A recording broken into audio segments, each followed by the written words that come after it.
Bentrovati al meteo. Nella giornata di sabato 25 maggio il tempo risulterà lievemente instabile in alcuni settori delle nostre regioni, ma diamo uno sguardo più approfondito con l'aiuto della grafica.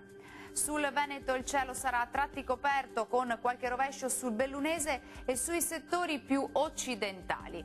Altrove invece si manterrà in genere più asciutto. Temperature minime tra 12 e 15 gradi, massime gradevoli tra 19 e 23 gradi. Spostiamoci ora sul Friuli Venezia Giulia, dove il tempo sarà in genere buono con ampio soleggiamento, salvo per qualche annuvolamento entro la serata sui monti dell'Udinese, anche con dei piovaschi. Temperature minime tra 13 e 17 gradi, massime comprese invece tra 19 e 22 gradi. Uno sguardo infine alla situazione del Trentino Alto Adige, dove il tempo sarà invece spiccatamente instabile, con temporali un po' dappertutto e localmente anche di forte intensità. Temperature minime tra 13 e 14 gradi, massime oscillanti invece tra 19 e 21 gradi.